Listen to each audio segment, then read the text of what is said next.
네, 안녕하세요. 마지막 추위가 기승을 부리고 있네요. 한국은 어떤가요? 일본도 지금 많이 춥습니다. 2월달이 제일 추운 달인데 많이 춥지만 그래도 이제 다음 달 정도 되면 따뜻한 바람이 불고 봄이 온다라 생각을 하게 되면 기분은 아주 좋습니다. 네. 지난번에는 제가 이제 1년 동안의 암 치료 과정을 말씀드렸으면 오늘은 이제 지난 1년 동안에 암 치료하면서 병원비가 어느 정도 나왔는지 그 부분 오늘은 조금 설명을 드리려고 영상을 지금 만들고 있고요. 그리고 이제 거기에다가 일본의 의료보험 혜택, 제가 받은 일본의 의료보험 혜택도 같이 설명을 드리도록 하겠습니다. 저는 일본에 있으면서 일단 이제 사회보험이라는 보험이 가입이 되어 있어요. 직장보험이죠. 사회보험인데 이 사회보험이 뭐냐면 4대 보험 중에서 의료보험하고 연금이 같이 묶여져 있는 거예요. 묶여져 있는 보험인데 이 사회보험이 가입이 되어 있었기 때문에 외국인이긴 하나 그래도 일본인 내국이랑 똑같은 의료보험 혜택을 지금 받고 있어요. 그래서 의료보험이 어느 정도 도움이 됐죠. 많이 도움이 됐죠. 어느 정도가 아니라 많이 도움이 됐죠. 그래도 이제 암이라는 거는 경험해 보셔서 아시겠지만 굉장히 고액의 의료비가 청구가 되잖아요. 검사, 치료 중에서도 항암, 수술, 방사선, 그다음에 약물 치료까지 해서 의료보험 혜택을 받더라도 고액의 의료비가 청구가 돼요. 많이 부담스럽죠. 이 부분 많이 부담스러운데 이제 그런 부분들이 있기 때문에 이제 일본에서는 사회보험, 의료보험 혜택을 주고 그다음에 거기에 이제 플러스해서 고액 요양비 지급 제도라는 게 있더라고요. 이제 이번에 제가 이제 알게 된 건데 고액 요양비 지급 제도. 이 제도를 이제 지급 제도 이 부분을 제가 사용을 하게 돼서 사회보험, 의료보험 혜택도 받고 그다음에 플러스 고액 요양비 지급제도 요거 부분까지 혜택을 받아서 그래도 굉장히 치료비 부분이 많이 부담을 많이 덜게 됐어요. 고액 요양비 지급제도 이제 요거는 이제 이게 무엇이냐라는 건데 요거는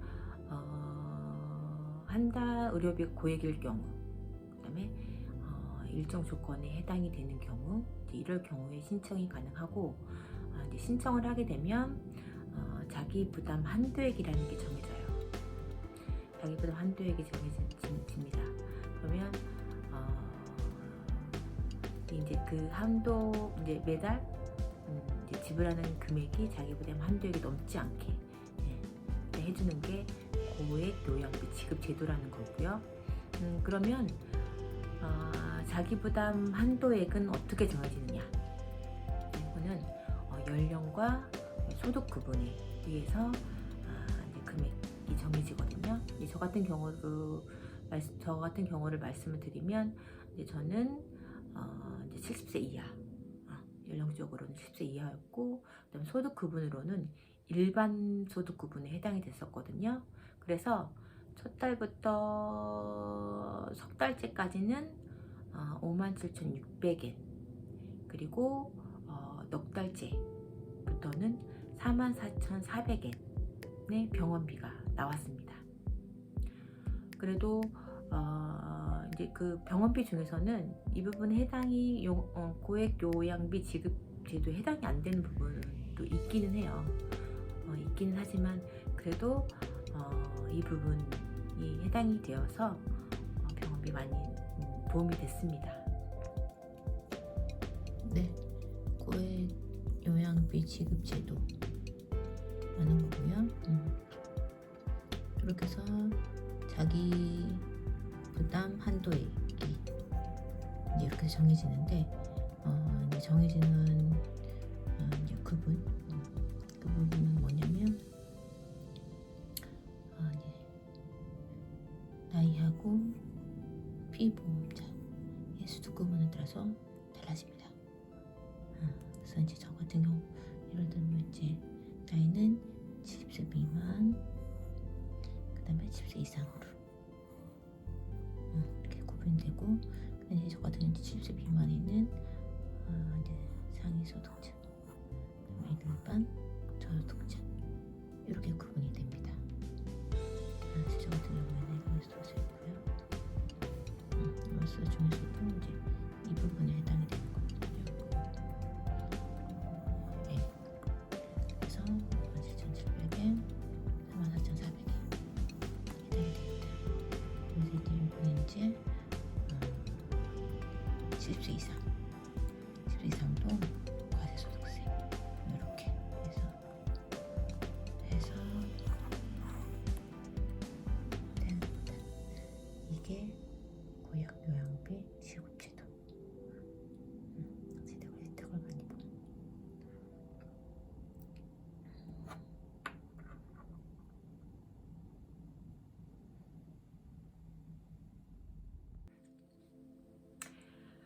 네, 이제 이렇게 해서 이제 직장인 의료보험, 이게 사회보험 혜택 플러스 그 다음에 고액 요양비 지급제도 혜택, 이 두 가지 혜택을 받고 나온 금액, 지난 1년 동안 이제 이 두 가지 혜택을 받고 나온 금액을 이제 매달 어느 정도 나왔는지 설명을 드리도록 하겠습니다. 이제 2022년 2월달부터 이제 병원비 나옵니다. 61,785엔. 2월달은 여러 가지 검사를 했던 달이죠. 그래서 이 금액이 나왔습니다. 이제 3월달이에요. 2022년 3월 64,449엔. 이때는 겨드랑이 이제 림프 이제 재검사가 있었고 이제 항암이 시작이 됩니다. 2022년 4월 57,904엔. 이제 항암하고 그 다음에 이제 항암 4번 하고 그다음 중간 점검 검사를 해서 57,904엔이 나왔습니다. 그리고 이제 2022년 5월 달은 45,213엔. 2022년 6월달은 46,849엔. 6월달까지 해서 항암은 이제 끝이 나요. 그리고 이제 7월달은 제가 이제 수술을 하잖아요. 근데 이번에고 수술해서 금액은 132,148엔. 그러니까 요거 같은 경우에는 병실비하고 환자가 입는 가운이라던가 그다음에 이제 식사비 같은 거는 고액 요양 지급제도에 포함이 안 돼요. 그래서 이제 이 금액이 나왔습니다. 8월달은 금액이 작은데 8월달은 외래진료 한 번만 있었어요. 그래서 3,410엔.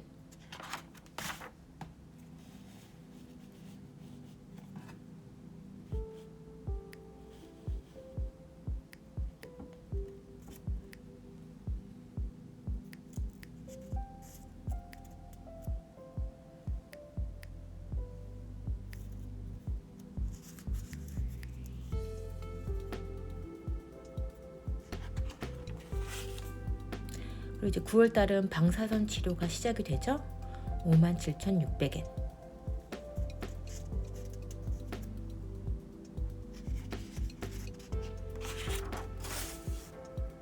10월달은 이제 방사선 치료가 이제 하고 다 끝난 다음에 그다음에 검사를 또 한 번 했어요. 그래서 68,600엔.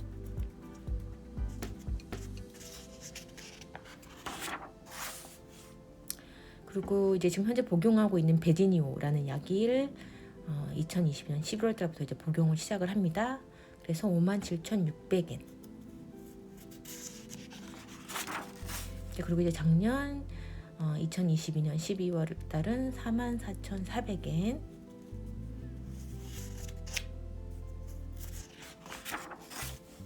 이제 올 접어들어서 2023년 1월 44,400엔. 그리고 2023년 2월 44,400엔. 이번 달 가지고 이렇게 나왔습니다. 자, 그래서 2022년 2월 달부터 2023년 2월 달까지 이제 토탈 이제 병원비는 724,758엔이 나왔습니다.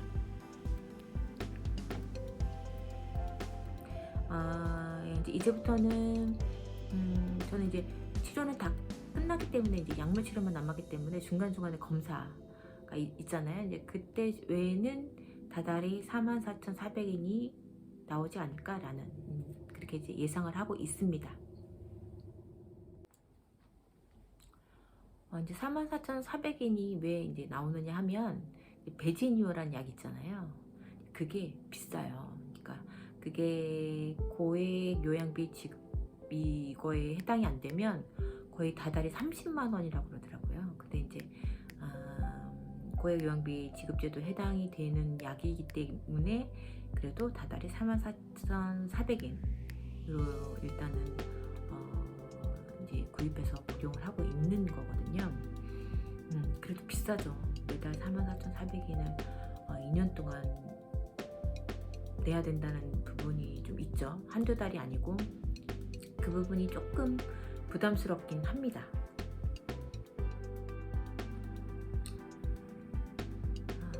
그래도 돈보다는 건강이 더 중요하죠. 돈은 그 다음인 거죠. 건강만 해줄 수 있다면 뭐 이 정도쯤이야. 건강이 없으면 뭐 돈도 없는 거니까. 그래서 뭐 긍정적으로 생각을 하기로 결정을 해서 그 부분은 지금은 어느 정도 정리가 됐습니다. 이제 저는 가족이 없잖아요. 이제 물론 부모님, 형제는 있는데 제가 만든 가족은 없잖아요. 남편도 없고 결혼을 안 했기 때문에 뭐 남편, 자식도 없는 사람이잖아요. 지금 이런 상황에서 결혼을 안 했기 때문에 자식이 없고 이런 부분이 잘 된 건지 나쁜 건지는 잘 모르겠어요. 그래도 한 가지 확신이 든 건 있어요. 제가 이제 이렇게 아프고 나서 생각하는 것도 이런 것도 많이 변했는데 아프고 난 이후에 든 한 가지 확신은 제가 지금부터 어떻게 살아야 되는지에 대해서는 조금 더 명확해졌다라고 말씀드리고 싶어요. 지금까지는 뭐 귀찮아서 그 다음에 뭐 두려워서 시간이 없어서 뭐 해서 하지 못했던 부분들 그런 부분들이 많았지만 이제부터는 하고 싶은 거 무엇이 됐든 뭐 노는 거든 여행이든 뭘 배우는 거든 어떤 걸 막론하고 하고 싶은 거 딱 생각하게 되면 그 부분은 아무 생각 없이 그냥 하기로 했습니다. 뭐 때문에 안 되고 이것 때문에 안 되고 그런 부분들은 난 생각 안 하기로 했어요.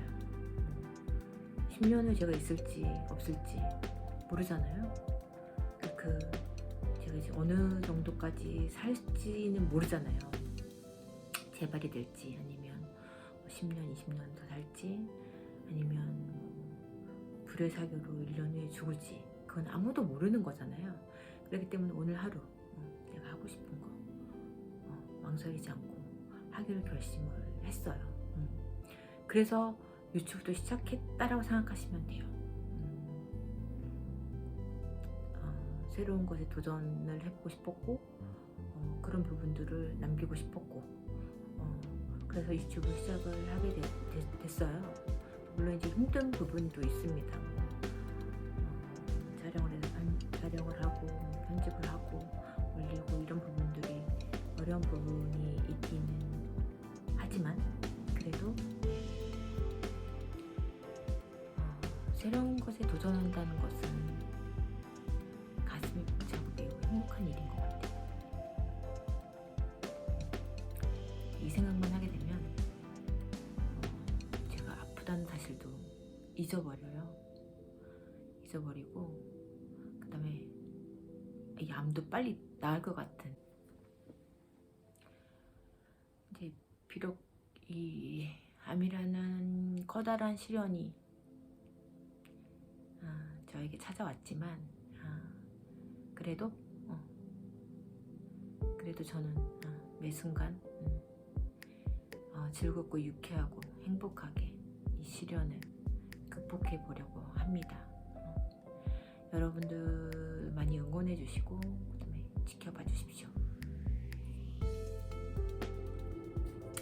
네, 지난번 영상하고 이제 이번 영상 통해서 저의 이제 일본에서의 저의 1년간의 병원 치료 과정, 그다음에 이제 병원비, 그리고 이제 일본의 의료보험 체계를 말씀을 드렸고요. 이제 다음 영상부터는 이제 제가 일본에서 암을 극복하기 위한 저의 소소한 생활을 영상으로 담아서 보여드리도록 하겠습니다. 지금까지 시청해주셔서 감사드리고요. 다음 영상에서 뵙겠습니다. 감사합니다.